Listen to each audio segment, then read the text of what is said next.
A day for a daydream. What a day for a daydreaming boy. And I'm lost in a daydream. Monsieur Frédéric Gersat nous a rejoint. Bonjour Damien. Frédéric, ça n'a échappé à personne. Ce week-end débute le Salon de l'Agriculture version 2018. Vous avez choisi en termes journalistiques un angle très original Frédéric, puisque vous allez nous parler des insectes et des champignons tueurs des cultures. Oui, c'est exactement ça. Et vous savez qu'on le vit dans l'actualité parce qu'il y a en ce moment des bactéries terribles qui sont des bactéries qui se transmettent grâce ou à cause d'insectes, notamment des bactéries tueuses pour les orangers. Alors là, ça frappe la Floride, ça frappe le Brésil, à tel point qu'au Brésil, par exemple, les propriétaires de champs d'orangers sont obligés de tout abattre et ils transforment ça en champs de maïs ou d'autres plantes. Et puis, il y a la bactérie tueuse aussi des oliviers qui a frappé l'Italie. On en a parlé l'année dernière, mais ça se répand. L'Espagne, le sud de la France, la Corse sont frappés. Et ça veut dire que l'huile d'olive risquerait de manquer. Et puis surtout, c'est un manque à gagner pour tous ces agriculteurs. C'est un drame absolu, mais c'est un drame historique. Je vous propose de revoir ça en images, parce qu'on va comprendre que depuis plusieurs dizaines d'années, voire des siècles, ça a commencé. Alors, je voulais commencer avec le mildiou. On le voit là. D'ailleurs, c'est l'aspect que donne ce mildiou, ce drame absolu. Le mildiou, c'est un champignon qui s'attaque à la vigne, qui peut s'attaquer à plein d'autres plantes et aussi à la pomme de terre. Et justement, en 1845, à partir du moment où on s'aperçoit que le mildiou vient de frapper en Belgique et en Irlande, ça devient un drame absolu. Regardez ces familles entières.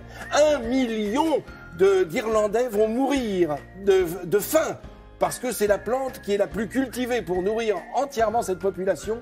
1 million de morts et 2 millions de déplacés qui vont partir aux États-Unis. Le phylloxéra, alors là, cette fois, c'est un puceron. Il est grossi, évidemment. C'est tout petit, il est gros comme une tête d'épingle. Le phylloxéra est venu frapper, les larves viennent frapper les racines de la vigne.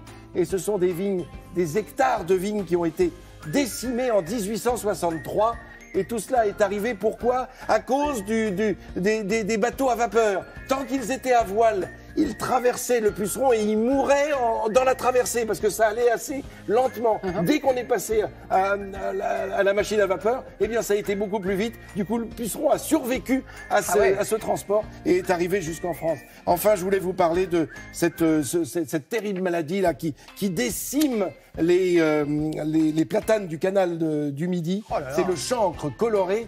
On va nous le montrer et on est obligé de les abattre et de les brûler. Vous allez voir une image assez effroyable de ce canal du Midi où d'un côté vous avez des arbres qui sont encore debout pour combien de temps on ne le sait pas, puis de l'autre côté, sur l'autre rive. Alors tout cela est arrivé avec les Américains, figurez-vous. Voilà, à droite, vous voyez tous les arbres qui sont, et à gauche, ils ont tous été abattus. Ce sont des milliers d'arbres qu'il a fallu abattre. Et tout cela est arrivé en 1944. Ce petit puceron était à l'intérieur des boîtes et des caisses de munitions au moment du débarquement de 1944 dans le sud de la France avec les Américains. C'est incroyable comme histoire. Et du coup, ça s'est répandu. Ça a mis du temps, évidemment, avant de frapper complètement ces platanes du canal du Midi. Et voilà pourquoi on est obligé de les abattre. On replante maintenant, grâce à des dons. Beaucoup de téléspectateurs ont fait des dons pour replanter ces platanes et aussi les entreprises qui sont aussi majeures pour aider et pour donner de l'argent pour pouvoir replanter. Alors, soit des platanes qui ont été retraités, soit d'autres espèces d'arbres. Parfait, passionnant comme d'habitude Frédéric, merci beaucoup. Et le Salon de l'Agriculture, du 24 février au 4 mars. Merci, bravo à vous. Le président de la République qui inaugure tout cela dès samedi. On nous a annoncé une visite toute la journée, enfin longtemps. On va passer du temps. comme ça, vous savez. Exactement. Merci encore Frédéric.